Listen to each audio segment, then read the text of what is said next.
Ding ding da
ಇರುವಂತ ಉದ್ದೇಶ. ಹಾಗಾದ್ರೆ ನೀನು ಬೇಕೆಂದ ತಕ್ಷಣವಾಗಿ ನಿನ್ನೊಂದಿಗೆ ಬರ್ಲಿಕ್ಕೆ ನಿನ್ನ ಜನ ನಾನಲ್ಲ, ಬಿಡುವುದಿಲ್ಲ. ನಿನ್ನೊಂದಿಗೆ ನಾ ಬರಬೇಕಂತಾದ್ರೆ ನಾನು ಕೇಳಿದಂತ ಪ್ರಶ್ನೆಗೆ ನೀವು ಉತ್ತರ ನೀಡಿದ್ದೆ ಹೋದಂತಾದ್ರೆ ನಿನ್ನೊಂದಿಗೆ ನಾ ಬರ್ತೇನೆ. ಇಲ್ಲದಿದ್ರೆ ಉತ್ತರ ನೀಡದೆ ಹೋದೆ ಅಂತ ಆದ್ರೆ ನಿನ್ನ ತಲೆ 1000 ಹೋಳಾದಿತ್ತು, ಜಾಗ್ರತೆ. ನೀನು ಕೇಳಿದಂತ ಪ್ರಶ್ನೆಗೆ ಸರಿಯಾಗಿ ಉತ್ತರ ನೀಡಲಿಲ್ಲ ಅಂತ ಆದ್ರೆ ನಾನು ವಿಕ್ರಮನಲ್ಲ, ನೆನ್ಪಿಟ್ಕೊ. ಹಾಗಾದ್ರೆ ಮೊದಲನ ಪ್ರಶ್ನೆ, ಹೇಳು. ಒಬ್ಬ ಹಾಲು ವ್ಯಾಪಾರಿ ಕತೆ. ಸರಿ.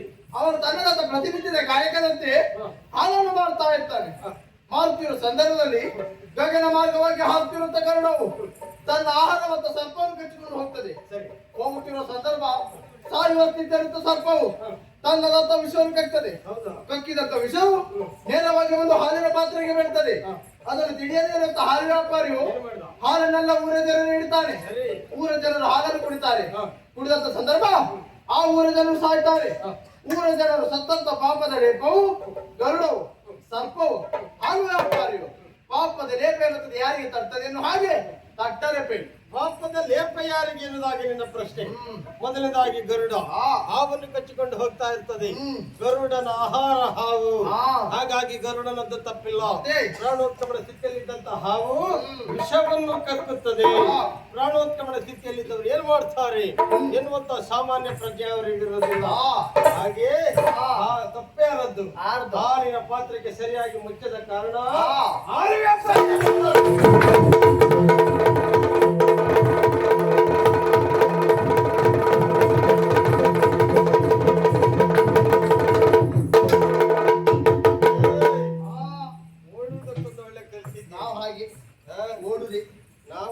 ಮತ್ತೆ ಇನ್ನೊಬ್ಬರನ್ನು ಓಡಿಸೋದು ಬಿಟ್ಟು ಓಡುದಿಲ್ಲ. ನೀನ್ ಎಷ್ಟೊತ್ತಿಗೆ ನೋಡಿದ್ರೆ ಇನ್ನೊಬ್ಬರನ್ನು ಓಡಿಸ್ಲಿಕ್ಕೆ ನೋಡ್ತಾ ಇರ್ತೇನೆ. ಹಾಗಾಗಿ ನಿನ್ನನ್ನು ಓಡಿಸ್ಲಿಕ್ಕೆ ನಾನು ಬಂದಲ್ಲ. ನನ್ನನ್ನು ಓಡಿಸ್ತಾ ನೋಡ್ಕೊಳ್ತೇನೆ. ನಾನು ಕೇಳಿದಂತ ಮೊದಲ ಪ್ರಶ್ನೆಗೆ ಸರಿಯಾದ ಉತ್ತರ ನೀಡಿದ್ಯಾ? ಕ್ರಮ ಸಂಖ್ಯೆ 2. ಈಗ 2. ಒಂದು ಗುರುಮಠದ ಕತೆ. ಗುರುಮಠದಲ್ಲಿ ಹಲವಾರು ವಿದ್ಯಾರ್ಥಿಗಳು, ಹಲವರಲ್ಲಿ ಕೆಲವರಲ್ಲಿ 4 ಮಂದಿ. 4 ಮಂದಿಯಲ್ಲಿ 3 ಮಂದಿ ರಾಜಕುಮಾರರು, ಒಬ್ಬಳು ರಾಜಕುಮಾರಿ. ಒಬ್ಬಳು ರಾಜಕುಮಾರಿಯ ಮೇಲೆ 3 ಮಂದಿ ರಾಜಕುಮಾರರಿಗೆ ಪ್ರೀತಿ ಅನ್ನೋದು ಹುಟ್ಟುತ್ತದೆ. ಪ್ರೀತಿ ಪ್ರೇಮದ ಕತೆ. ಪ್ರೀತಿ ಹುಟ್ಟಿದ ಸಂದರ್ಭದಲ್ಲಿ ಅವಳೆಲ್ಲ ಹೋಗಿ ವಿಚಾರ ಹೇಳ್ತದಂತಾದ್ರೆ ಅವಳು ಒಪ್ಪುದಿಲ್ಲ ಅಂತ ತಿಳಿದು ನೇರವಾಗಿ ಆಕೆ ತಂದೆ ಬಳಿಗೆ ಹೋಗ್ತಾರೆ. ಹೋಗಿ ವಿಚಾರವನ್ನು ಹೇಳ್ತಾರೆ. ಆಕೆ ತಂದೆಗೆ ಆಶ್ಚರ್ಯ. ತಂದೆಗೆ ಯಾಕೆ ಆಶ್ಚರ್ಯ? ಬಂದಿದ್ದು 3 ಮಂದಿ. ಇದ್ದದ್ದು ಅವಳೊಬ್ಬಳೆ ಅರಿದಂತಿಕ ವಸ್ತುವರ ವ್ಯಕ್ತಿ. ಉಪಾಯವನ್ನು ಮಾಡ್ತಾನೆ. ಮುಂದಿನ ವರ್ಷ ಇದೇ ಸಮಯಕ್ಕೆ ಇಲ್ಲಿವರೆಗಾಗಿ ಬನ್ನಿ ಉತ್ತರ ನೀಡ್ತೇನೆ ಕೇಳಿ ಕಳಿಸ್ತಾರೆ. ಕೊನೆಗೆ ಹೇಳಿ ಹೋದಂತ ರಾಜಕುಮಾರರು ಮುಂದಿನ ವರ್ಷ ಅದೇ ಸಮಯಕ್ಕೆ ಇಲ್ಲಿವರೆಗಾಗಿ ಬರ್ತಾರೆ. ಬಂದಂತ ಸಂದರ್ಭದಲ್ಲಿ ಅವರ ಪಾಲಿಗೆ ಆಶ್ಚರ್ಯ. ಅವರು ಪ್ರೀತಿಸಿದ ಹುಡುಗಿ ಸತ್ತು ಹೋಗಿರ್ತಾರೆ. ಹುಡುಗಿಯ ಸತ್ತು ಹೋದ ಮೇಲೆ ಕತೆ ಮುಗೀತಲ್ಲ. ಯಾರು ಹೇಳಿದ್ದು? ಯಾರು? ನಾನೇ ಹೇಳು. ನನ್ನ ಕತೆ ಪ್ರಾರಂಭವಾಗಿದ್ದೆ ಇವಾಗ. ನಾಯಕಿ ಕತೆ ಹೇಳುವ ಮುಂದುವರಿದೆ. ಕತೆ ನಾಯಕರು 3 ಮಂದಿ. ನನ್ನ ಕತೆಗೆಲ್ಲ ನಾಯಕಿ ಕ್ಷಣ ಮಾತ್ರ ಸಾಕು. ನಾಯಕಿ ಬೇಡ. ಕತೆ ಪ್ರಾರಂಭವಾಗಿದ್ದು ಯಾಕೆ ಹೀಗೆ? ಕಾರಣ ಒಬ್ಬ ಆಕೆ ಚಿತೆ ಬಳಿಯಲ್ಲಿ ಕುಳಿತು ನಂದೆ ನೀ ಎಲ್ಲೆನ್ನೋ ಹೇಳ್ತಾ ಇರ್ತಾನೆ. ಇನ್ನೊಬ್ಬ ಆಕೆ ಪಿಂಡವನ್ನು ಹಿಡಿದು ಪುಣ್ಯಕ್ಷೇತ್ರಕ್ಕೆ ಹೋಗ್ತಾನೆ. ಮಗದಪ್ಪ ಆಕೆಯನ್ನು ಹೇಗಾದ್ರೂ ಮಾಡಿ ಬದುಕಿಸಲೇಬೇಕೆನ್ನೋ ಕಾರಣಕ್ಕಾಗಿ ರಥ ಸಂಧಿಯನ್ನು ಕಲಿದಕ್ಕಾಗಿ ಹೋಗ್ತಾನೆ. ಹಾಗಾದ್ರೆ ಅವಳು ಬದುಕಿಗೆ ಹೋದಂತಾದ್ರೆ 3 ಮಂದಿ ಯಾರಿಗೆ ಆಗ್ತಾಳೆ? ಮೊದಲನೇ ಅಸ್ಥಿಯನ್ನು ತೆಗೆದುಕೊಂಡು ಪುಣ್ಯಕ್ಷೇತ್ರಕ್ಕೆ ಹೋಗ್ತಾನೆ. ಅಸ್ಥಿ ಪುಣ್ಯಕ್ಷೇತ್ರಕ್ಕೆ ಹಾಕುವ ಯಾರು? ಮಗನ ಸಾಲಿಗೆ ಸೇರ್ತಾನೆ.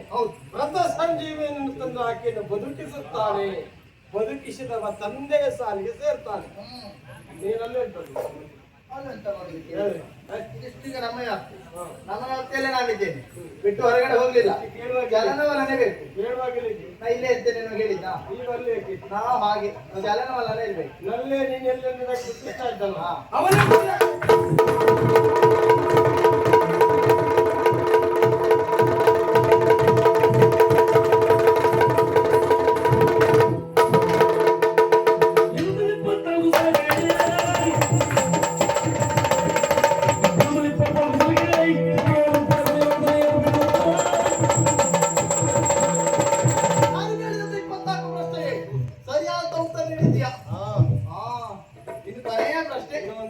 ಉತ್ತರ ನೀಡಿದ್ದು ಹೋದಂತಾದ್ರೆ ನಿನ್ನ ಈ ತಲೆ ಉಳಿತದೆ, ಇಲ್ಲಂತಾದ್ರೂ ಹೋಗ್ತದೆ. 24ಕ್ಕೆ ಕೊಟ್ಟಿದ್ದೀನಿ. ಇನ್ನು ಒಂದು ಯಾವ ಲೆಕ್ಕ ಲೆಕ್ಕವೇ ಅಲ್ಲ.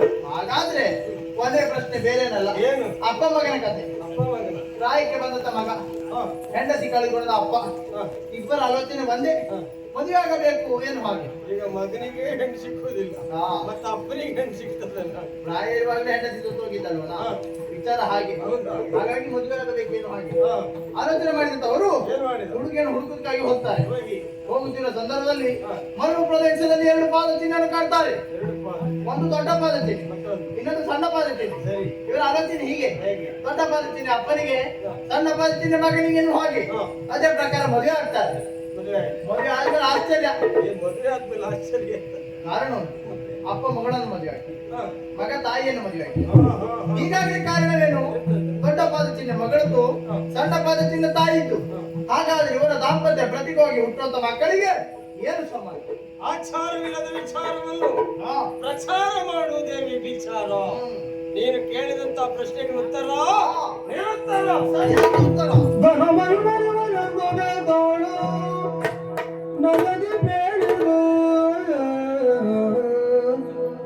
ಘನ ಮಹಿಮನೆ ಮನಂಗ ಬೇತಾಳನು ನಯದಿ ಬೇಡ ಕಪಟಿಗ ಮುನಿಯ ನಮ್ಮಲು ಬೇಡ, ಕಪಟಿಗ ಮುನಿಯ ನಮ್ಮಲು ಬೇಡ. ಕೊಂದಿಯ ಜನಪರನೋರರಿಗೊಂದೆ ಕಡಿಮೆ, ಕೊಂದಿಯ ಜನಪರ ಮೂವರಿಗೆ ಒಂದೇ ಕಡಿಮೆಯೋ. ಕಪಟಿಗ ಮುನಿಯ ನಂಬಲು ಬೇಡ.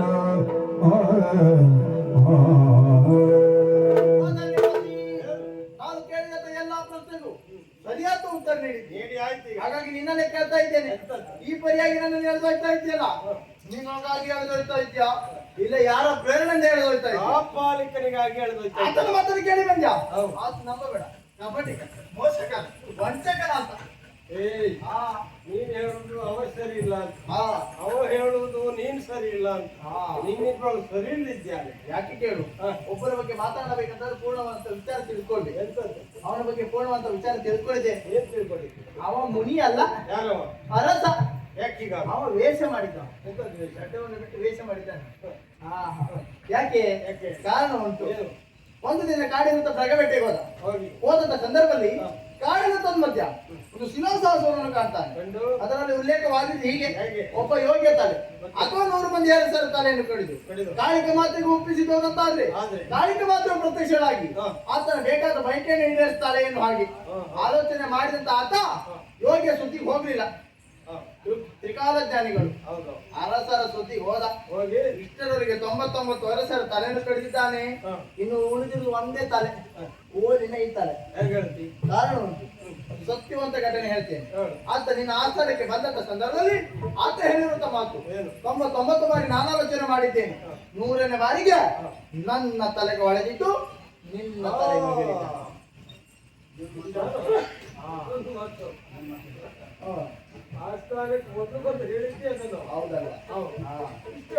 ಹಲಗಡ ಬೇತಾಳ ಧರ್ಮ ರಕ್ಷಣೆಗಾಗಿ ಇವರಿಗಾಗಿ ಬಂದಿದ್ದೇನೆ. ಹಾಗಾಗಿ ನನ್ನನ್ನು ಓಡಿಸಿ ಅದೇ ನೋಡಿದೆ. ಸಾಮಾನ್ಯದವರಿಗೆ ನನ್ನನ್ನು ಓಡಿಸ್ಲಿಕ್ಕೆ ಆಗುದಿಲ್ಲ. ಸಾಮಾನ್ಯದವರು ನೀವು ಓಡಿಸಿದವನೇ, ಯಾರು ಇಲ್ಲಿ ಬಿಡಿ ಓಡಿಸಿದವನೇ.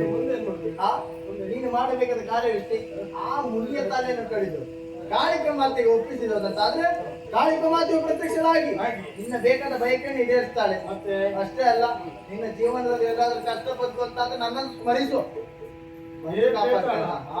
ಈ ವಿಕ್ರಮನಿಗೆ ಕಷ್ಟ ಬರುವುದು ಅಂತ ನಿನ್ನನ್ನು ಕರೆಯುವುದುಂಟ. ಹಾಗೆ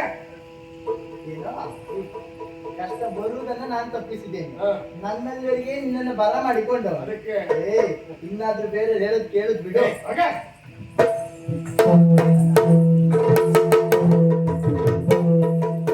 ಬೇತಾಳದ ಮಾತಿನ ಪ್ರಕಾರವಾಗಿ ವಧೆಯಾಗಬೇಕಾದದ್ದು ಯಾರದ್ದೀಗ? ಕಾಪಾಲಿಕನು.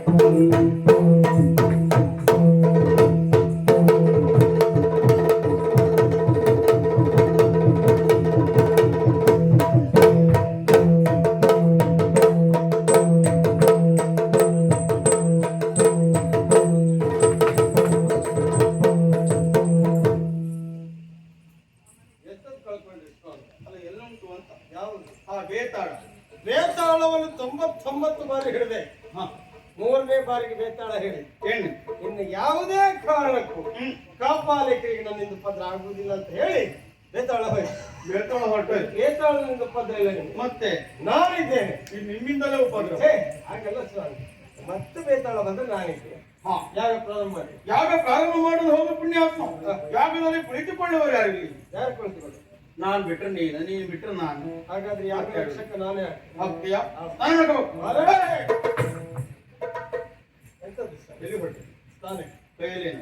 ಕೈಲಿ ಕತ್ತಿ. ಕತ್ತಿಯ ಕತ್ತಿಗೆಲ್ಲ ಸ್ನಾನ ಬೇಕು. ಕತ್ತಿಗೆಲ್ಲ ಸ್ನಾನ ಬೇಡ ಸರ್. ಏನಿದ್ದು ರಕ್ತದಿಂದಲೇ ಸ್ನಾನ ಕಟ್ಟಿಗೆ. ಹೌದು. ನೋಡು. ಇಲ್ಲೇ ಎಲ್ಲಿ ಇಡ್ತೀರಿ ಈಗ? ಅಲ್ಲಿ ಎಲ್ಲೆಲ್ಲ ಇಡಬಾರ್ದ ಪುಣ್ಯಾತ್ಮ. ಉಜ್ಜಯಿನಿ ಕತ್ತಿ ಅದು ಹಿಡಿಯುವುದಕ್ಕೆ ನಾನಿಲ್ಲ. ನಿಮ್ಗೆ ಆಗ್ತದೆ ಸರ್. ನಿಮ್ಮ ಕತ್ತಿ ಹಿಡಿಯುವುದಕ್ಕ ಆದಷ್ಟು ಬೇಗ ಬರ್ತದೆ.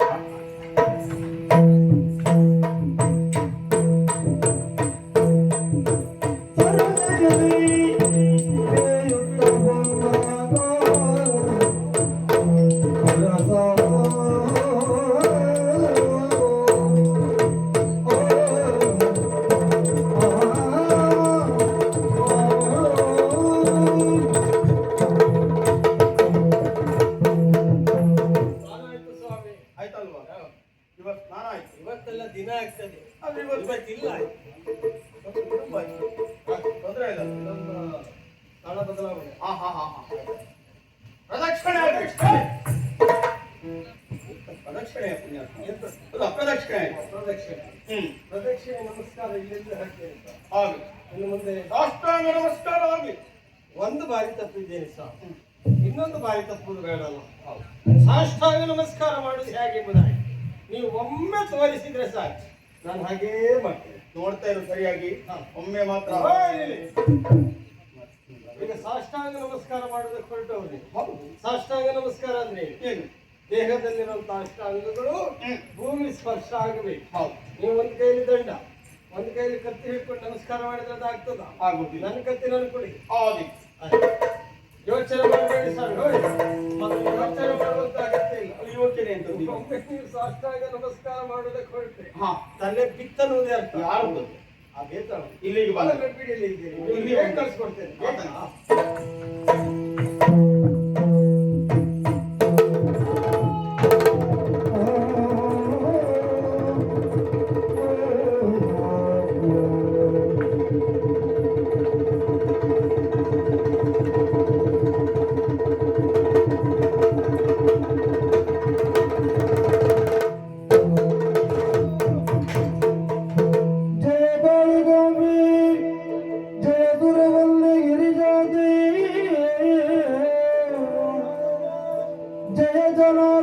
दुर्गे चामुंडे परमशिवे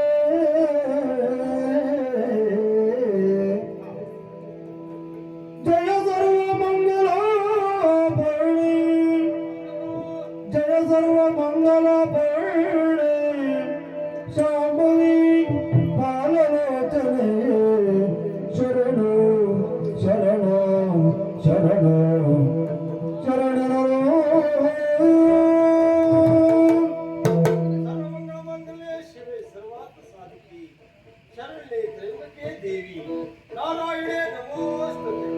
धरणिपति धरणिपति कणमुनिया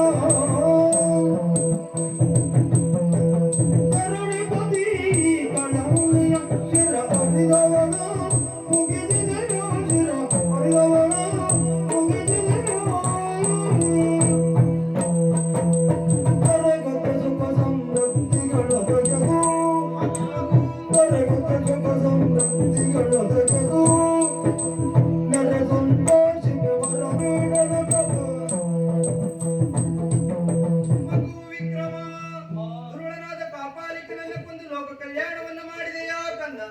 ನಿನ್ನ ಈ ಘನ ಕಾರ್ಯಕ್ಕೆ ಮೆಚ್ಚಿ ಮೈದೋರಿ ನಿಂತಿದ್ದೇನೆ. ಏನು ಬರಬೇಕು ಬೇಡ ಮಗನೇ. ಜಯ ಚಂದ್ರನ್ನೇ